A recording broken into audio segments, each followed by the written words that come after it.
जय सिया राम। लक्ष्मी नारायण भक्ति चैनल में आप सभी भक्तों का स्वागत है। आज हम गीता जी के चौथे अध्याय का महात्म्य श्रवण करेंगे। लक्ष्मी जी ने पूछा, हे श्री नारायण जी, श्री गीता जी के पाठ करने वाले को छूकर भी कोई जीव मुक्त हुआ है? तब श्री नारायण जी ने कहा, हे लक्ष्मी जी, तुमको मुक्ति की एक पुरातन कथा सुनाता हूँ। भागीरथी गंगा जी के तट पर एक काशीपुरी नाम का नगर है। वहाँ एक वैष्णव रहता था। वह नित्य गंगा स्नान कर श्री गीता जी के चौथे अध्याय का पाठ करता था। एक दिन वह साधु बन गया और बेरियों के 2 वृक्ष थे, उनकी बड़ी छाया थी। वह साधु वहाँ बैठ गया और बैठते ही उसको निद्रा आ गई। एक बेरिया से उसके पांव लगे और दूसरी के सिर लगा। वह दोनों बेरियां आपस में कोप कर पृथ्वी पर गिर पड़ी। उनके पत्ते सूख गए। परमेश्वर की इच्छा से वह दोनों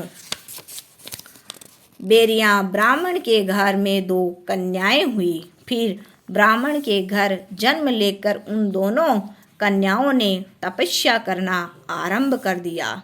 जब वह दोनों बड़ी हुई तब उनके माता पिता ने कहा, हे पुत्रियों, अब तुम्हारा विवाह करते हैं।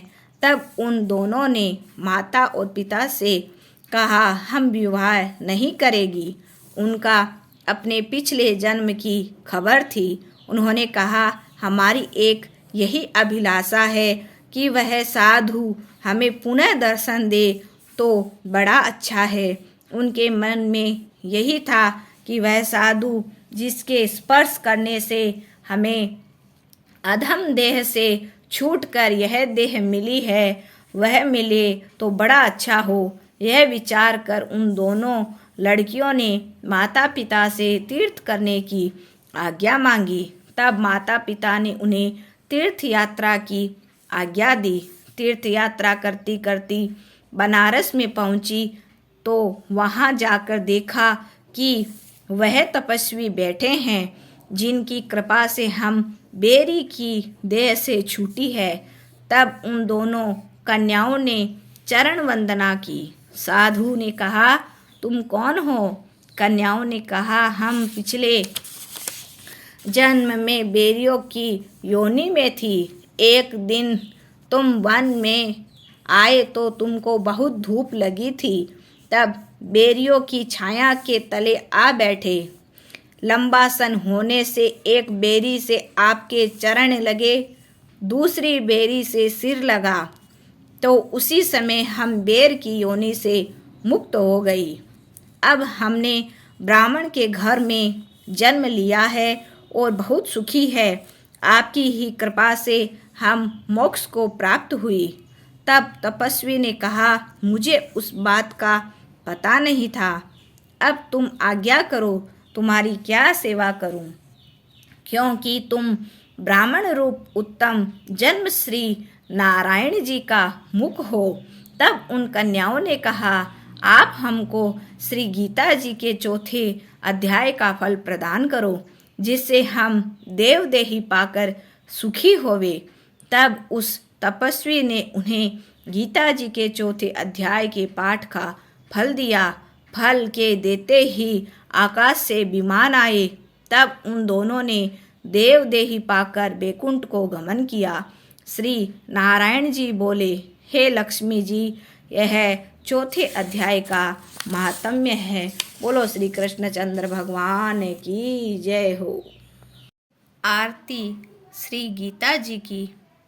जय गीता माता, श्री जय गीता माता, सुख करनी दुख हरनी, तुमको जग गाता। जय गीता माता। अज्ञान मोह है ममता को छीन में नाश करे। सत्य ज्ञान का मन में तू प्रकाश करे। जय गीता माता। शरण मेरी जो आवे तेरी मति ग्रहण करे। मैया तेरी मति ग्रहण करे। पाप ताप मिट जावे निर्भय सिंधु तरे। जय गीता माता। रण क्षेत्र में अर्जुन जब शोकाधीर हुआ। कर्तव्य कर्म तज बैठा बहुत मलिन हुआ। जय भगवत गीता। तब कृष्ण चंद्र के मुख से तुमने अवतार लिया।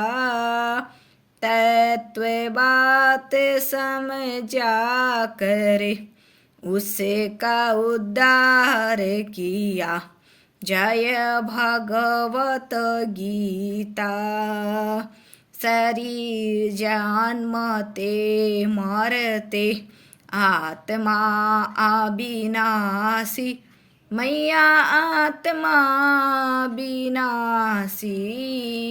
शरीर को दुख व्यापे आत्मा सुख राशि। जय भगवत गीता। शरीर की ममता को मन से त्याग करो। आत्म ब्रह्म को चिन्हो से अनुराग करो। जय भगवत गीता। निष्काम कर्म नित्य करके जग का उपकार करो। मैया जग का उपकार करो। फल वांछा को त्यागो सद्व्यवहार करो। जय भगवत गीता। मन को वश में करके इच्छा त्याग करो। निष्काम जग में रह कर हरि से अनुराग करो। जय भगवत गीता। यह उपदेश तेरे जो नर मन में लावे। भगवान भव सागर से वह क्यों न तर जावे। जय गीता माता। जय गीता माता। ओ मैया जय गीता माता। सुख करनी दुख हरनी तुमको जग गाता। जय गीता माता। बोलो श्री कृष्ण चंद्र भगवान की जय।